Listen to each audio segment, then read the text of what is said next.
Au tournant du siècle, la civilisation de l'automobile commence par la conquête de la vitesse. À peine les hommes eurent-ils mis au point les premières voitures à pétrole qu'ils se mirent à les faire courir. Aux temps héroïques, il ne s'agit pas d'un sport à but lucratif. Les premiers pilotes de course sont en fait soit des gentilshommes férus de progrès techniques et amateurs de sports de risque, comme le fameux chevalier de Knif à la barbe fleurie ou le comte de Chasseloup-Laubat, soit des pionniers de l'industrie automobile qui, comme Émile Levasseur, De Dion et Bouton, les frères Renault ou Michelin, cherchent à démontrer eux-mêmes les qualités de leurs produits.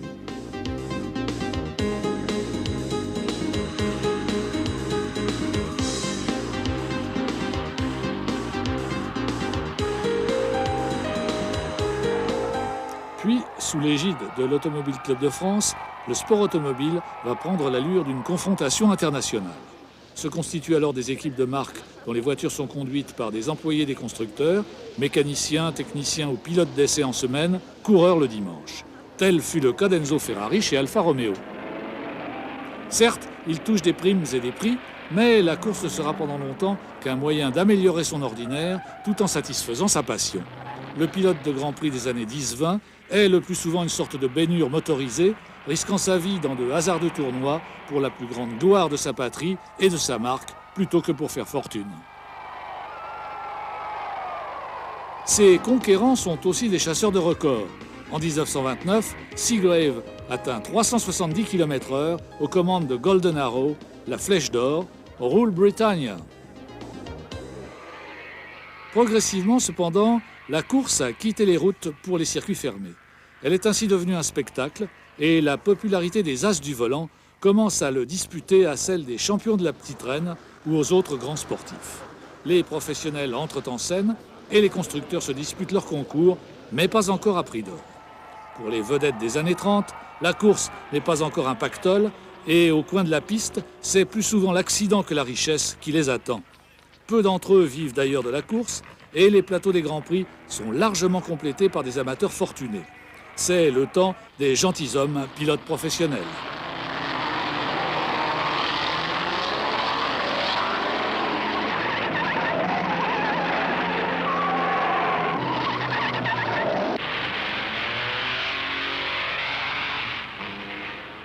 Même chose dans l'histoire de la conquête de la vitesse. Sir Malcolm Campbell, puis John Cobb, qui franchit le cap des 500 km/h en 1938, sont des gentlemen drivers.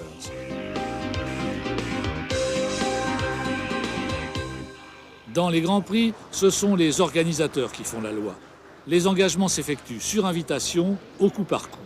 Un tournant capital, cependant, a été pris en 1950 avec la création du championnat du monde de Formule 1, puisque les concurrents sont désormais invités à participer à une série d'épreuves.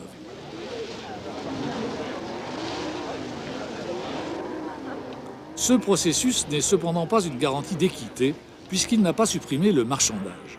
En effet, les organisateurs allouent à chaque concurrent une prime de départ, variable en fonction de sa notoriété, assortie d'un forfait pour frais de déplacement, le tout calculé au plus juste.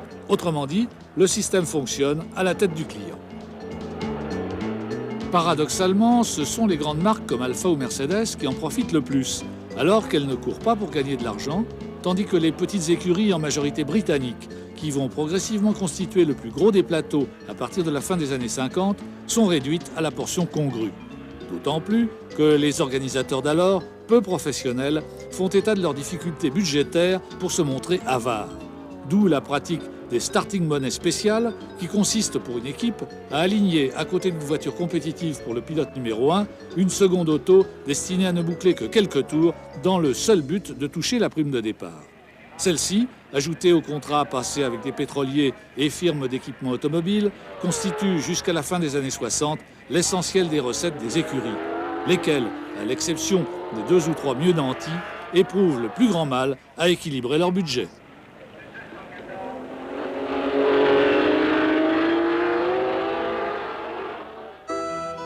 Au début des années 70, un homme d'affaires britannique, Bernie Ecclestone, entre en scène. Après avoir acquis l'écurie Brabham, il propose aux autres propriétaires d'écuries de se grouper pour discuter d'un front uni avec les organisateurs. Ainsi est fondée la FOCA, Formula One Constructors Association, qui va faire la fortune de ses adhérents en mettant les grands prix en coupe réglée.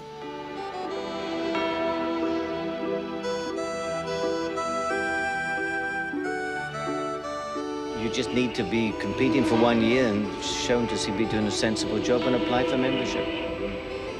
And there's no particular advantage in being a member of FOCA. All the teams get the same benefits financially.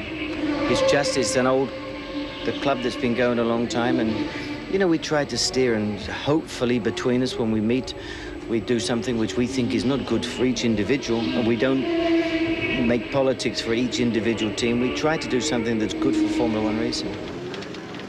En coulisses, la décennie 70 va être marquée par l'irrésistible montée en puissance de la FOCA, qui, après avoir réussi à tenir la dragée haute aux organisateurs, va parvenir ensuite à se substituer à eux en tant que lobby le plus influent dans les Grands Prix. Comme, d'autre part, le pouvoir sportif est alors sans autorité et peu structuré, la FOCA, efficiente et bien décidée à s'attribuer une part de plus en plus grosse du gâteau, s'apprête à prendre le contrôle de la Formule 1. Toutefois, l'élection à la tête de la FISA, Fédération sportive internationale, d'un président résolu à exercer son pouvoir, va changer le cours des choses. Le sport automobile international se trouvait sous la tutelle d'une commission de la Fédération internationale automobile. J'ai été nommé en 1976 vice-président de la commission sportive internationale.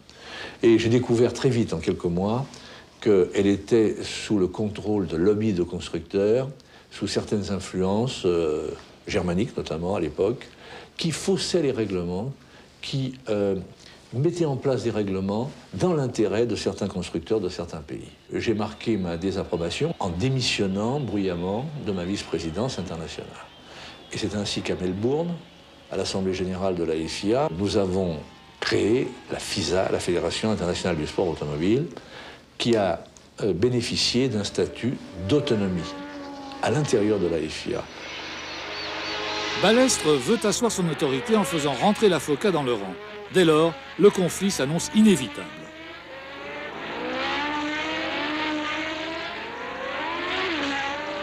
Tout le contrôle du championnat de Formule 1 était entre les mains de M. Ecclestone et de la FOCA. Pourquoi? À cause du vide de l'autorité sportive internationale, à cause de l'absence de pouvoir sportif international. Et le conflit, la grande guerre qui est intervenue dans les années 81-82 entre la FISA et la FOCA, c'est parce que nous avons exigé la reprise en main par nous-mêmes du pouvoir et de l'autorité. We wanted a governing body that would govern the sport, because we were becoming, if you like, commercial. We were writing the rules, we were our own judge and jury and everything else, and it was extremely difficult. So, and then the president was a little ambitious, and he thought perhaps he should look after the commercial side as well as the sporting, which we didn't think was right. La tension monte et une première crise éclate en 1980 à l'occasion du différend opposant Renault, Ferrari et Alfa, qui ont mis en service des moteurs turbo, et les écuries en majorité britanniques qui utilisent le conventionnel Ford Cosworth atmosphérique, beaucoup moins coûteux, mais dont la compétitivité est désormais menacée. La FISA se dresse contre la FOCA, qui veut l'interdiction du turbo. Contraints de compenser par leurs compétences en matière de châssis leur handicap de puissance croissant, les utilisateurs du Ford trouvent la parade avec l'effet de sol qu'ils sont les premiers à maîtriser. Mais les pilotes, alarmés par les contraintes physiques qu'ils doivent supporter à cause de ce phénomène et par le danger accru provoqué par l'augmentation considérable de l'adhérence, font pression sur la FISA qui interdit les jupes mobiles. Pour la FOCA, c'est un casus belli.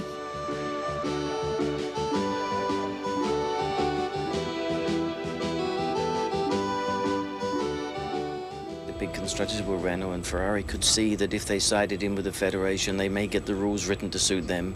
If you remember, it was the time of the turbo coming in and things like that.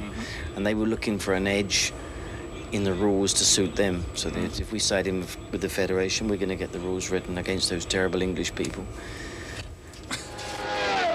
Défiant la FISA, la FOCA annonce son intention de créer une fédération dissidente, et histoire de prouver qu'il ne s'agit pas d'une bravade en l'air, elle organise début 81 en Afrique du Sud une course pirate à laquelle participent toutes les écuries britanniques. Balestre fulmine, il veut sévir. Mais devant la menace d'une rupture qui ne peut que compromettre l'image de la Formule 1, Renault, Ferrari et Alfa lâchent le président de la FISA et négocient un compromis. Après tout, pour être crédibles, ils ont besoin d'adversaires réputés, Adieu, rêve de domination sans partage, Balestre doit s'incliner.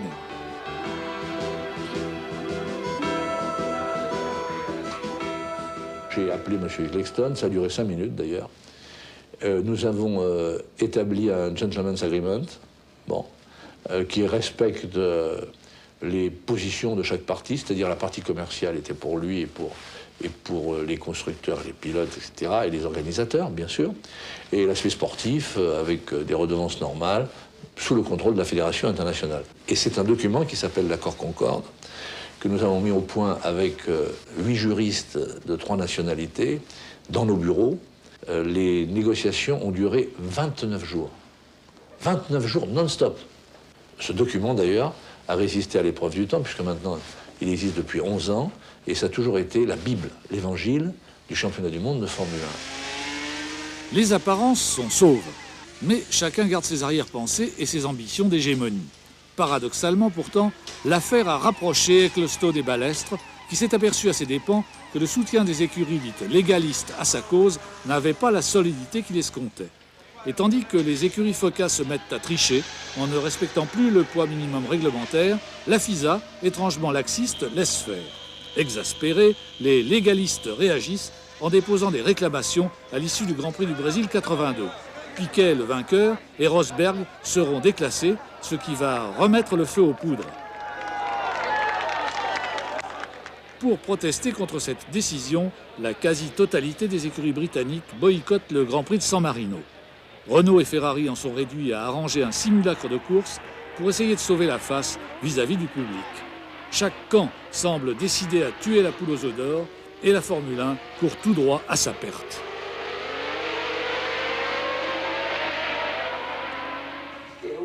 Ce sera l'illustre commandateur Ferrari, la grande conscience de la Formule 1, qui la sauvera. Grâce à ses bons offices, la réconciliation officielle sera solennellement scellée dans son fief de Maranello. Cette fois, toutes les parties sont d'accord pour faire des années 80 l'âge d'or de la Formule 1, et cette expression n'est assurément pas gratuite. Il faut dire que les intérêts en jeu sont à la mesure de l'acharnement des ex-adversaires. Depuis 68 et l'apparition de la publicité sur les voitures de course, les Grands Prix, en effet, se sont mis à vivre sur un grand pied.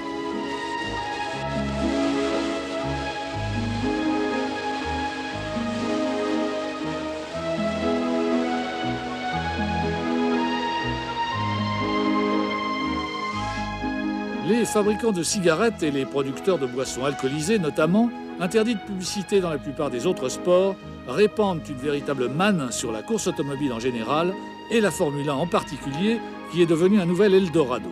La FISA, la FOCA, les ex-légalistes et les autres sont décidés à s'entendre pour le faire fructifier. Seul Ferrari refusera de transformer ses pur sang en paquets de cigarettes. Mais il devra quand même autoriser leurs fabricants à figurer discrètement sur ses carrosseries en échange de la prise en charge des salaires de ses pilotes, chiffrés en millions de dollars. Parallèlement, les associés techniques traditionnels des écuries vont s'impliquer de plus en plus, d'autant que la concurrence va s'accroître. C'est ainsi que dans le secteur des pneus, où Dunlop jouissait d'un monopole à la fin des années 60, l'industrie américaine va débarquer en Formule 1 à partir de 1964 afin de se faire connaître en Europe et de s'y tailler sa part de marché. Il s'ensuivra une surenchère pour s'assurer le concours, payant bien sûr des meilleures équipes, qui aboutira d'ailleurs au retrait du manufacturier britannique.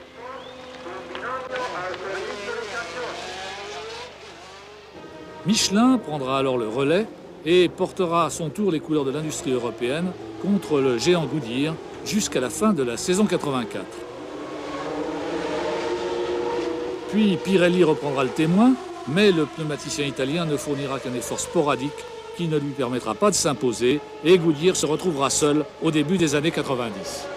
Cette longue bataille provoqua des progrès technologiques considérables qui se concrétisèrent par l'importance croissante du coefficient pneu dans les performances des Formule 1.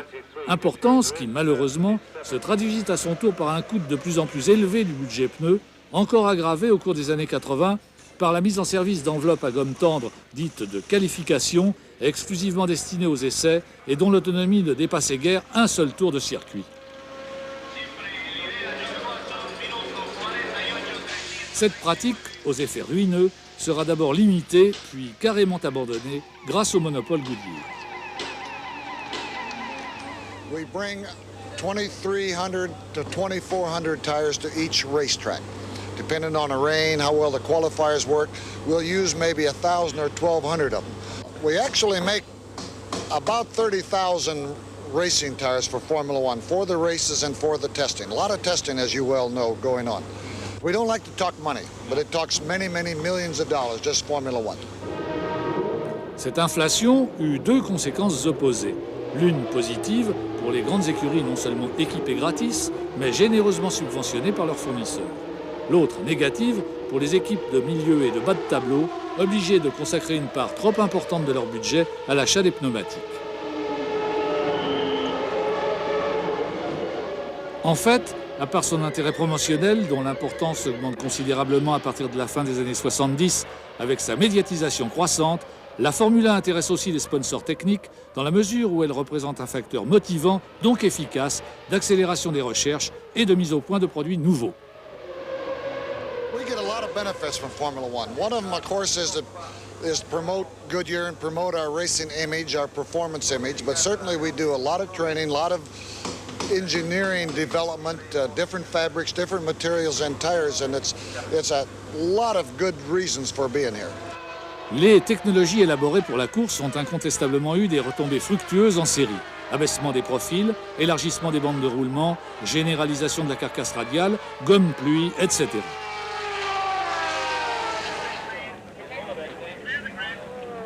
Longtemps limité par l'obligation de ne fournir que du carburant du commerce, l'influence des pétroliers en Formule 1 s'est manifestée en tant que bailleur de fonds plutôt que partenaire technique.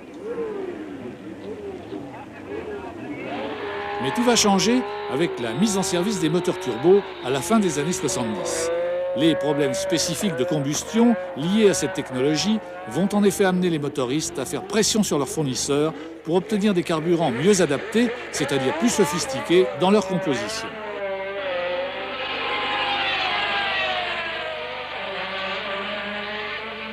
L'interdiction des turbos à la fin des années 80 n'y changera rien.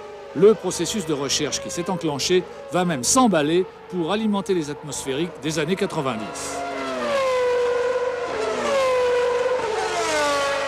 Depuis le retour de Renault Sport avec le moteur atmosphérique de F1, nous avons développé plus de 300 formulations de carburants spéciaux au sein du centre de recherche de Solèze. Une cinquantaine ont été sélectionnées pour être directement expérimentées sur le moteur de F1. Depuis le début de la saison 91, c'est 2 à 4 carburants spécifiques que nous emmenons à chaque Grand Prix et c'est plus d'une vingtaine qui ont été expérimentés et utilisés sur le moteur de F1, aussi bien au banc que sur la piste. Les régimes de rotation vertigineux des moteurs de Formule 1 de la génération 90 exigent des carburants ultra performants car le développement des uns va de pair avec celui des autres. En fait, à la différence de la situation monopolistique qui s'est établie dans le secteur des pneus à cette époque, le secteur pétrolier reste ouvert à la concurrence et l'importance du facteur carburant augmente dans le bilan technico-sportif global de la Formule 1. D'où une implication financière accrue qui concourt elle aussi à la spirale inflationniste dont les Grands Prix des années 80-90 sont la proie.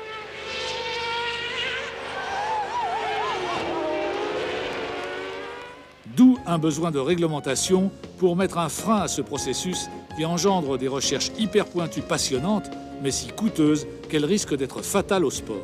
Or, les pétroliers ne veulent plus abandonner la position de partenaire technique primordial qu'ils ont conquis.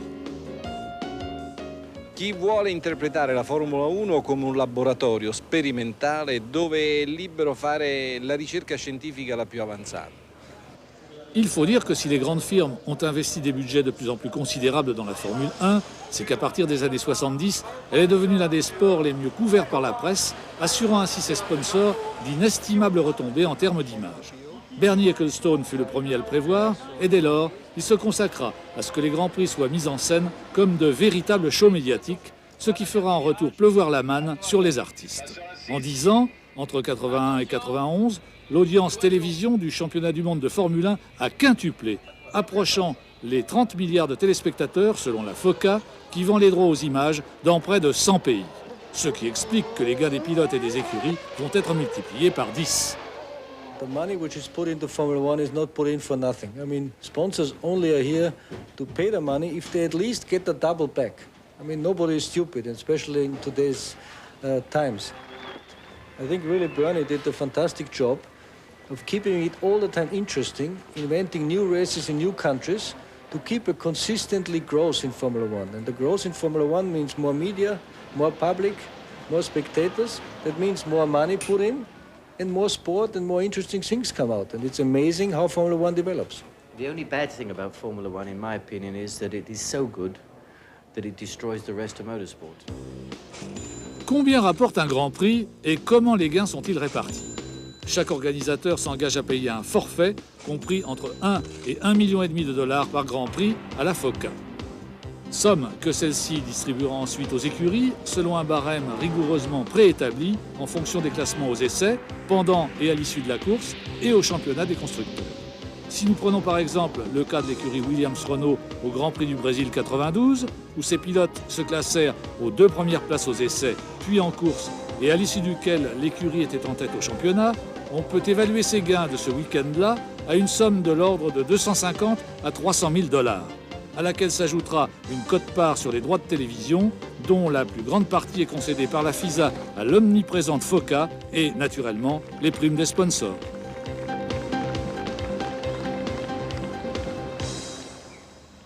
Dans ces conditions, il n'est pas étonnant que l'inflation se soit déchaînée sur la Formule 1, où plus rien n'est trop beau. Ainsi, avec l'emploi généralisé des fibres de carbone, le prix des coques a-t-il été multiplié par 10, comptez au moins 800 000 francs l'unité, soit un budget annuel d'environ 5 millions pour une saison. 150 000 francs le nez ou l'aileron, 25 000 francs pour un jeu de disques et de plaquettes de frein, 50 000 francs l'embrayage, etc.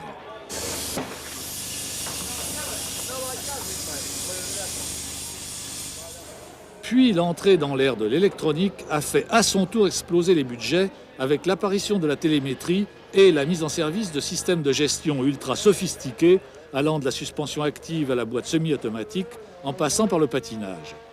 Seuls 3 ou 4 top teams qui opèrent à partir de budgets annuels de 2 à 300 millions de francs et ne paient ni leurs moteurs fournis par leurs constructeurs ni leurs pilotes pris en charge par les sponsors arrivent à suivre. Mais les autres sont à la peine quand ils ne sont pas réduits aux expédients pour se procurer les ressources indispensables en vue de continuer à figurer coûte que coûte parmi les 26 élus autorisés à s'aligner dans les Grands Prix. Ils ne ramassent que les miettes, mais le festin est si riche. C'est ainsi que s'est généralisée la pratique dite des pilotes payants. Pour s'assurer le volant qu'ils convoitent et ne méritent pas toujours, ceux-ci doivent non seulement apporter leur talent, mais aussi, et même surtout, leurs sponsors, auxquels ils font durant chaque intersaison une chasse aussi effrénée que celle auxquelles ils se livrent entre eux sur les circuits pendant les Grands Prix.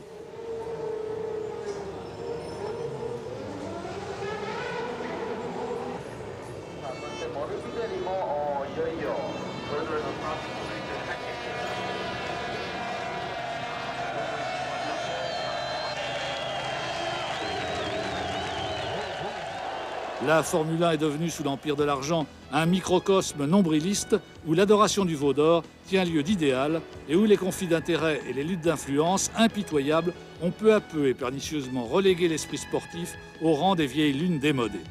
Mais si le débit du fleuve de dollars ouvert par les cigarettiers, qui a fait de la Formule 1 l'une des activités sportives les plus lucratives du XXe siècle, venait à se tarir, les nouveaux millionnaires des Grands Prix vont peut-être avoir du mal à trouver de nouvelles sources ou continuer à s'abreuver.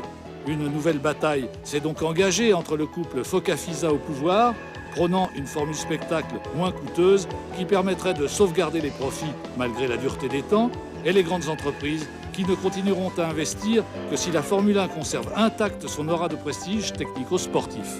Elles y tiennent, c'est le cas de le dire, à tout prix. Le sport automobile, vous savez, il fait partie de la civilisation actuelle. C'est une civilisation automobile. Alors, le sport automobile trouvera toujours une solution de remplacement. Il existe depuis 90 ans, le sport automobile.